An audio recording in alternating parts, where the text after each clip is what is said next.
Hello everyone, welcome back again. This is Aarti Sharma, you are watching study table. आप सबका एक बार फिर से स्वागत मेरे चैनल पर। आज जो चैप्टर हम कवर करने वाले हैं उसका नाम है जूलियस सीज़र, जो कि क्लास 7 का चैप्टर 10 है। एंड इससे पहले के इससे जितने भी चैप्टर्स हैं वो सारे मेरे चैनल पर अपलोडेड है, तो आप चैनल को सब्सक्राइब करिए, अपने फ्रेंड्स के साथ शेयर करिए। चलिए हम पढ़ने वाले हैं इसे। जूलियस सीज़र जो है वो एक प्ले है। आई नो दैट आप प्ले का मतलब ऑफकोर्स जानते होंगे। प्ले मीन्स क्या होता है, एक लंबी स्टोरी चलती है और जो प्ले है वो डिफरेंट पार्ट्स में, सेक्शंस में डिवाइडेड होता है, जैसे एक्ट 1 सीन 1, एक्ट 1 सीन 2 ऐसे। और इसमें सेटिंग्स होती है, इसके बहुत सारे पार्ट्स होते हैं, बहुत सारे मेन कैरेक्टर्स होते हैं, बहुत माइनर कैरेक्टर्स होते हैं। तो ज़्यादा डिटेल्स ना देते हुए, अब जब आप ये जो पार्ट आपको स्क्रीन पे दिखाई दे रहा है, ये जब आप पढ़ लोगे, समझ लोगे, तब आपको मैं वो डिस्क्राइब करूँगी, वो बहुत अच्छे समझ में आएगा। तो चलिए पहले हम थीम कंसेप्ट क्लियर करते हैं। जूलियस सीज़र देखिए एक ग्रेट रोमन जनरल है। जनरल क्या है, जैसे एक पोस्ट होता है फौजी वगैरह का, तो ये जूलियस सीज़र एक रोमन जनरल है। He played a major part in the transformation of the Roman republic into the Roman empire. तो इसने बहुत ही मेन इंपॉर्टेंट रोल निभाया था ट्रांसफॉर्मेशन ऑफ रोम का जो रिपब्लिक सिस्टम था उसको रोमन एम्पायर में उसने चेंज किया था। Caesar fought in many military campaigns and brought back great riches to Rome. तो सीज़र ने बहुत सारे मिलिट्री कैंपेन्स किए, बहुत लाइक बैटल वगैरह फॉट किया, और रोम के जो जितने भी जो पैसे वाले चीज़ें थे, जो उसका जो किंगडम था, जो डिफरेंट स्टेट्स थे, उन सबको लाकर रोम का जो एम्पायर है उसे और ज़्यादा एक्सपेंड किया। William Shakespeare wrote a play about the life of Julius Caesar. तो हम अब जो प्ले पढ़ने वाले हैं, आपको ये क्लियर हुआ होगा कि ये कोई मन घड़ंत कहानी नहीं है। It is actually inspirational story. ये जूलियस सीज़र रियल एग्जिस्ट करता था और उसके ऊपर ही विलियम शेक्सपियर ने ये प्ले लिखा है। It is an exciting play, बहुत ही एक्साइटिंग प्ले है। इसमें बहुत सारे कलरफुल कैरेक्टर्स हैं, some powerful speeches and lots of actions. बहुत सारे एक्शंस हैं एंड जो स्पीचेस हैं वो भी बहुत पावरफुल है। इट मीन्स बहुत स्ट्राइक करते हैं माइंड को। Caesar gets assassinated by Brutus. Assassination क्या होता है, देखिए, जब एक नॉर्मल आदमी का जब खून हो जाता है तो हम उसे मर्डर बोलते हैं, लेकिन जब किसी पॉलिटिकल प्लेस पर जो आदमी रहता है, इट मीन्स जो पॉलिटिकली जो इंडल्ज होते हैं, उसमें से अगर किसी का मर्डर हो जाए तो उसे हम असैसिनेशन बोलते हैं। और सीज़र का मर्डर किसने किया था? ब्रूटस ने। Cassius and other members of the Roman senate. तो Brutus, Cassius and other members, इन सब ने मिलकर इसका मर्डर किया था और इसे हम असैसिनेशन बोलते हैं। नेक्स्ट देखिए, here is the first scene of the play. तो यहाँ पर हम जो पढ़ने वाले हैं वो इस प्ले का फर्स्ट सीन है। In it you will not meet any of the main characters. तो हम यहाँ पर कोई मेन कैरेक्टर से नहीं मिलेंगे, but you will hear Caesar's name mention. लेकिन यहाँ पर हमें सीज़र का नाम सुनने मिलेगा। The citizens Rome have stopped their work and gathered in the streets to welcome Caesar. यहाँ पर इस प्ले में हम इस सीन में हम देखेंगे कि जितने भी सिटीजन्स हैं, जो भी रहने वाले हैं रोम के, वो सब अपना काम छोड़कर इकट्ठा हुए स्ट्रीट्स पर वो वेलकम करना चाहते हैं सीज़र को, जो कि बैटल फॉट करके वापस रोम में रिटर्न आ रहा है। Caesar has just defeated Pompey. Caesar ने किसे डिफीट किया है, किसे हराया है? पॉम्पी को, in a civil war. Marullus and Flavius, two government officials, try to discourage the workers from the celebrating the event। तो देखिए, अब जूलियस सीज़र के बहुत सारे सपोर्टर्स आए हुए स्ट्रीट्स पर जो कि उसे चीयर करना चाहते हैं, लेकिन कुछ अपोजिट पार्टी भी है। उनमें से नाम है मैरुलस, फ्लैवियस, ये सारे लोग हैं। ये टू गवर्नमेंट ऑफिशियल्स हैं, मतलब गवर्नमेंट का काम करने वाले। गवर्नमेंट मीन्स वहाँ का जो सिस्टम चल रहा है, जिस ये लोग पॉम्पी के सपोर्टर्स हैं, आप सीधे सीधे लैंग्वेज में समझ लीजिए। और ये इसके ऑपोजिट में हैं और ये सीज़र को डिस्करेज करने आए हैं और सबको बोल रहे हैं कि कोई इवेंट एक्सेप्ट करने की और कोई भी इवेंट सेलिब्रेट करने की कोई भी ज़रूरत नहीं है। तो चलिए अब हम शुरू करते हैं। आई होप आपको अच्छा लगा होगा। अगर आपको अच्छा लगा तो आप कमेंट करके बताइए कि आपको ये प्ले कैसा लगा, इसका जो एक्ट हम पढ़ रहे हैं वो कैसा लगा। एंड मोर दैट आप मुझे ये भी कमेंट करिए कि आपका स्कूल का नाम क्या है और कौन से स्कूल में ये बुक चलती है। Currently I am making the series of this book, और मैं जो बना रही हूँ उस स्कूल का नाम है मैरी इमाकुलेट स्कूल, बहरमपुर। ओके, तो आप कौन से सिटी से या फिर कौन से स्टेट से बिलोंग करते हो और आपके स्कूल का नाम क्या है, कमेंट करके ज़रूर बताइए। चलिए हम शुरू करते हैं। देखिए, यहाँ पर सेटिंग दी हुई है रोम अ स्ट्रीट। सेटिंग मीन्स क्या होता है? सेटिंग मीन्स वो जगह जहाँ पर ये प्ले जो है वो शूट हुआ है। तो रोम में एक स्ट्रीट पे ये शूट हुआ है। Enter Flavius. अब हम देखते हैं कि Flavius, Marullus and throng of citizen citizens, बहुत सारे सिटीजन्स हैं, और ये जो दो विरोधी पार्टी जो है उसके वो भी है वहाँ पर। फ्लेवियस क्या बोलता है, hence home you idle creatures get you home, तुम लोग यहाँ पर हो, तुम आइडल, आइडल मीन्स क्या होता है, जो बेकार निठल्ले बैठे रहते हैं, क्रिएचर्स मीन्स ह्यूमन बींग्स, तुम लोग एक काम करो अपने घर जाओ। इज़ दिस अ हॉलीडे, क्या ये हॉलीडे है क्या? What you not being mechanical, you ought not walk upon a labouring day without the sign of your profession. Labouring day मतलब क्या होता है, वर्किंग डे, और तुम लोगों को ऐसे यहाँ पर अपना काम छोड़कर ऐसे घूमना नहीं चाहिए। मैकेनिकल मीन्स आप जो एक लेबर हो, आप काम कर रहे हो without a sign of your profession. Sign of your profession means अपने ड्रेस के बिना, अपने विदाउट योर यूनिफॉर्म, आप जिस प्रोफेशन से बिलोंग करते हो उसका प्रोफेशन का आप ड्रेस नहीं पहने और ऐसे इधर उधर घूम रहे हो। Speak what trade art thou, art thou means क्या होता है, यू। तो तुम मुझे बताओ तुम्हारा क्या काम है और तुम यहाँ पर क्या कर रहे हो इस ट्रेड पर। फर्स्ट सिटीजन क्या बोलता है, वाई सर अ कारपेंटर, क्यों, मैं तो एक कारपेंटर हूँ। मैरिलस क्या बोलता है, where is thy leather apron and thy rule. तो रूल क्या होता है, इनका एक वेपन होता है जिससे ये लोग काम करते हैं कारपेंटर का। और लेदर एप्रॉन मीन्स क्या होता है, तुम्हारा जो ड्रेस है वो ड्रेस कहाँ पर है। What does thou with the best apparel on, और बेस्ट अप्रैल मीन्स क्या होता है, तुमने ये जो अपना जो बेस्ट जो ड्रेस पहना हुआ है, जो रेगुलर ड्रेस पहना हुआ है, ये तुम क्यों पहने हो और तुम्हारा रियल एप्रॉन कहाँ है। You sir what trade are you, और फिर दूसरे से भी पूछता है कि तुम्हारा क्या काम है यहाँ पर। Marullus but what trade art thou, answer me directly, वो सब छोड़ो। मैरिलस बोलता है तुम मुझे सीधे सीधे ये बताओ तुम्हारा काम क्या है। सेकंड सिटीजन्स क्या बोलता है, मेरा काम sir that I hope I may use with a safe conscience, मेरा काम ये है कि मैं आपको सही से बता पाऊँ मेरे विवेक के अनुसार मेरा काम क्या है। विच इज़ इंडीड, एक्चुअली मेरा काम ये है सर कि मैं बैड सोल्स को मेंड करता हूँ। मेंड मीन्स क्या होता है, मेंड मीन्स होता है सुधारना। अब देखिए सोल्स मतलब क्या होता है, जूते का जो नीचे वाला पार्ट होता है उसे हम सोल्स बोलते हैं। यहाँ पर डबल मीनिंग है, यहाँ पर सोल मतलब हमारा आत्मा वाला सोल, मतलब किसी का अगर दिल खराब है तो मैं उसे भी ठीक करता हूँ। व्हाट ट्रेड दाउ नेव, नेव क्या है, एक स्लैंग वर्ड है, तुम ये क्या बोल रहे हो फुलिश, और दाउ नॉटी नेव। व्हाट ट्रेड, ये कौन सा ट्रेड है तुम्हारा। सेकंड सिटीजन्स क्या बोलता है, nay I beseech you sir be not out out with me.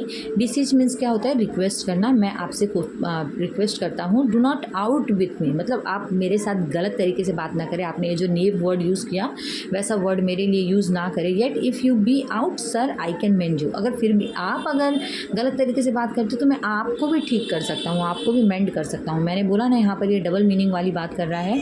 मैरिलस what meant thou by that, mend me thou saucy fellow. Marullus को गुस्सा आ जाता है, वो क्या बोलता है, तुम इतने बेकार इंसान, तुम मुझे मेंड करोगे, मुझे सुधारोगे, ऐसा कौन सा काम है तुम्हारा। वाई सर कॉबल यू, तो ये सेकंड सिटीजन क्या बोलता है कि एक्चुअली मैं क्या बोलना चाहता हूँ कि मैं एक कॉबलर हूँ, मैं जूते वगैरह बनाता हूँ और आपके सोल को भी मैं ठीक कर सकता हूँ। फैबुलस। फ्लेवियस दाउ आर्ट अ कॉबलर, आर्ट दाउ, अच्छा तुम एक कॉबलर हो। सेकंड सिटीजन क्या बोलता है, truly sir all that I live by is with the all. तो सर मेरा जो वेपन है, ये जो मेरा कॉबलिंग का काम है, मैं इससे ही अपनी पूरी ज़िंदगी बिताता हूँ। मेरा जो मीन्स ऑफ अर्निंग हुड है यही है। I meddle with no tradesman matter nor women's matters but with awl. तो ये क्या बोलता है, देखिए मैं किसी भी की चीज़ों में इंटरफेयर नहीं करता हूँ, ना मुझे किसी दूसरे बिजनेस में इंटरेस्ट है, ना मैं किसी वुमेन के मैटर्स में रहता हूँ, मैं बस ऑल में ही बिजी रहता हूँ। मैं एक्चुअली सर एक सर्जन हूँ टू ओल्ड शूज़, जितने भी ओल्ड शूज़ रहते हैं ना मैं उसका सर्जन हूँ। And when they are in great danger, और जब कभी भी सोल्स की लाइक जो जूते होते हैं उनकी लाइफ जो है वो डेंजर में रहती है तो मैं उसे रिकवर करता हूँ। As proper man as ever trod upon neat's leather have gone upon my handiwork. तो यहाँ पर ये क्या बोलता है, एज प्रॉपर मैन, कोई भी अगर ग्रेट इंसान है वो जब अपने बहुत साफ़ सुथरे लेदर पर वॉकिंग करता है, आप ये समझ लो कि वो मेरे हैंडी वर्क पर वॉक कर रहा है। मतलब ये बता रहा है कि बड़े से बड़े लोग भी हैं जो वो मेरे ही जूते, मेरे ही शूज़ बनाए हुए पहनते हैं। Flavius but wherefore art not in thy shop today, but आज ऐसा क्या है जो तुम अपने शॉप पे नहीं हो, तुम यहाँ पर बाकी लोगों को लेकर स्ट्रीट पर क्या कर रहे हो। सेकंड सिटीजन क्या बोलता है, truly sir to wear out their shoes to get myself into more work. देखिए जो सिटीज़न है ये बहुत ही ट्रिकी है और ये बहुत अच्छे से जवाब दे रहा है। ये क्या बोल रहा है, हाँ सर मैं एक्चुअली क्या चाहता हूँ, वॉर्न आउट मीन्स क्या होता है, घस कर पुराने कर देना। तो मैं चाहता हूँ कि बाकी जो लोग हैं उनके जब वो रास्ते पर चलेंगे तो उनके जो शूज़ है वो घस जाएंगे और मुझे इससे क्या मिलेगा, और ज़्यादा वर्क मिलेगा। But actually sir we make holiday to see Caesar and to rejoice in his triumph. तो यहाँ पर ट्राइम्फ मीन्स क्या होता है, जीत। तो एक्चुअली सर हम लोग यहाँ पर इसलिए आए हैं कि हम लोग सीज़र का जो जीत है उसे सेलिब्रेट कर सके और उसकी जो रैली जो आ रही है उसे देखकर खुशी मना सके। मैनुअल्स क्या बोलता है, वेयर फॉर रिजॉइस, किस चीज़ का रिजॉइस, किस चीज़ का कॉन्क्वेस्ट, कॉन्क्वेस्ट ब्रिंग्स ही होम। ऐसा क्या उसने बहुत जीत लिया, बहुत बड़ा एम्पायर जीत के वो घर लेके आ रहा है जो तुम उसकी खुशी के लिए फॉलो हिम टू रोम, वो ऐसा क्या लेके आ रहा है, ट्रिब्यूटरीज ऐसा क्या लेके आ रहा है जो तुम उसे यहाँ पर उसको फॉलो किया जाए, उसका स्वागत किया जाए। To grace in captive bonds his chariot wheels. देखिए इस लाइन का मीनिंग क्या है, ये क्वेश्चन मार्क में है कि ऐसा उसने क्या कर दिया, ऐसा उसके व्हील्स से कौन सा बहुत बड़ा खजाना बंधा हुआ है। Sorry for interruptions. ऐसा कौन सा उसके व्हील्स से बहुत बड़ा खजाना बना हुआ है और वो क्या ऐसा चीज़ है जो ग्रेस, ग्रेस मीन्स क्या होता है, लाइक बहुत ऐसा कौन सा बहुत बड़ा वो लाइक बहुत उसने जीत लिया है, कुछ जैसे मर्यादा बढ़ाने वाला है वो, ग्रेस करने वाला है, बहुत ग्रेसफुल बनाने वाला है हमारे रोम को जो तुम उसे देखना चाहते हो। You blocks, you stones, you verse then senseless things. तो तुम ब्लॉक हार्टेड पर्सन, तुम लोग स्टोन्स जैसे तुम वर्स हो, तुम लोग सेंसलेस थिंग्स कर रहे हो यहाँ पर इकट्ठा होके। O you hard hearts and cruel man of Rome. तुम लोग, वो क्या बोलता है, सारे लोगों को क्रूएल बताता है। तुम्हें नहीं पता पॉम्पे कौन है, तुम्हें नहीं पता। Many a time and oft have you climbed up to walls and battlements, to towers and windows, yea to chimney tops. अभी यहाँ पर क्या बोलता है, बहुत बार मैंने देखा है कि तुम लोग चढ़े हो ऊपर, वॉल्स के ऊपर चढ़े हो, बैटलमेंट्स के ऊपर चढ़े हो। बैटलमेंट्स क्या होता है, टावर के चारों तरफ या फिर जो एक छोटी छोटी दीवार बनी रहती है जिसमें से गोली वगैरह चलाने के लिए छेद बने होते हैं। तो तुम उन सारी दीवार पर भी चढ़ते हो, टावर्स पर भी चढ़े थे, विंडोज़ से, चिमनी टॉप से, अपने बच्चों को आर्म्स में लेकर रखते थे और उस दीवार के ऊपर बैठते थे। द लाइव लॉन्ग डे, तुम लोग बहुत टाइम तक इंतज़ार करते थे, बहुत पेशेंस रहता था तुम लोग में। किस लिए, to see great Pompey pass the streets of Rome, सिर्फ इसलिए कि पॉम्पे उधर से गुजरे और तुम लोग उसको देखो और देख के चीयर कर पाओ। क्या तुम वो दिन भूल गए जो आज सीज़र का वेट कर रहे हो।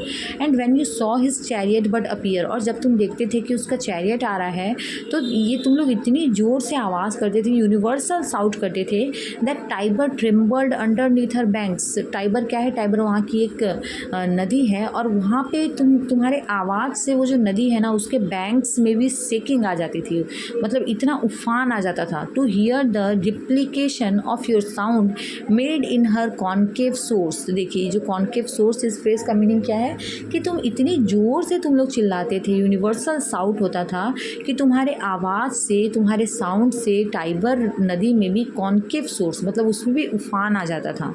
And do you know put on your best attire, और तुम लोग अभी क्या किए हो, अपना बेस्ट अटायर पहने हो। एंड डू यू नाउ कल आउट अ हॉलीडे, और तुम लोग अभी क्या कर रहे हो, हॉलीडे बना रहे हो।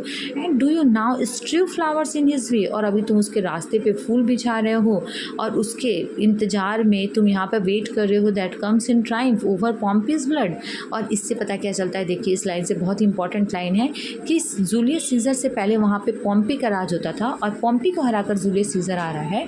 तो यहाँ पर क्या बोल रहा है ये कि तुम पॉम्पी के ब्लड का जश्न मना रहे हो और उसके जीत का जश्न मना रहे हो। बी गोन, चले जाओ यहाँ से। Run to your house, fall upon your knees, जाओ अपने घर जाओ, अपने नीज पर बैठो, गॉड से प्रे करो। Intermit the plague that needs must light on the इनग्रेटिट्यूड।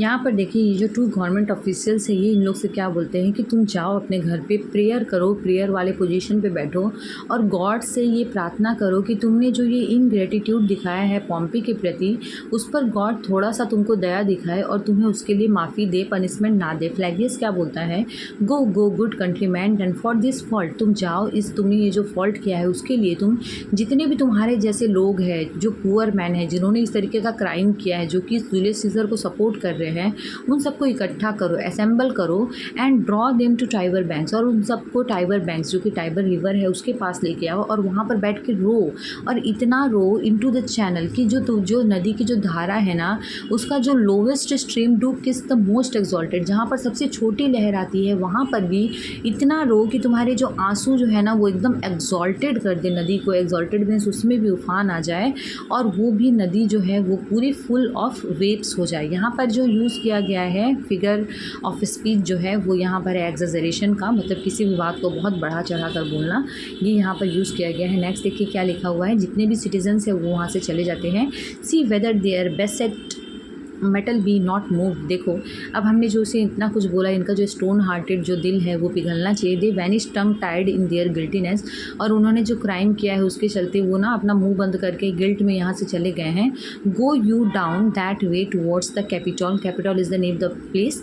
तो तुम एक काम करो, तुम कैपिटॉल की तरफ जाओ और मैं जो हूँ मैं इस तरफ जाता हूँ। डिसरॉब द इमेजेस, और जितने भी इमेजेस हैं इट मीन्स जो लोग भी जूलियस सीज़र का सपोर्ट कर रहे हैं, जो पैम्पलेट्स वगैरह लगाए हैं, अगर मैं उसमें से किसी को भी देखता हूँ, if you do find them decked with ceremonies, तो अगर मैं देखता हूँ डेक्ड विद सेरेमनीज़ मतलब क्या, डेकोरेटेड फॉर सेरेमनीज़, तो अगर मैं उन सबको देखूँगा तो सबको डिस्ट्रॉय कर दूँगा। देखिए ये सारा आइडिया जो है वो फ्लैवियस का है। मैरुलस इस पे क्या बोलता है, मे बी डू सो, क्या हम लोग को ऐसा करना चाहिए। क्यों? क्योंकि एक लुप्रिकल का एक जो सेलिब्रेशन जो टाइम है यहाँ पर रोम में जो सेलिब्रेट किया जाता है लुप्रिकल वो चल रहा है। फ्लैवियस क्या बोलता है, इट्स नो मैटर, उससे कोई फ़र्क नहीं पड़ता है। Let no image be hung with the Caesar's trophies, मैं नहीं चाहता हूँ कि सीज़र के ट्रॉफी का जो भी पैम्पलेट है वो लटका रहे, उसे सेलिब्रेट करें लोग। I will about and drive away the vulgar from the streets, मैं चाहूँगा और ये जितने भी तस्वीर जो है उसे वल्गर बोलकर इंडिकेट करता है उन सबको मैं स्ट्रीट से हटा दूंगा। सो डू यू टू, और वैसा ही तुमको भी करना है।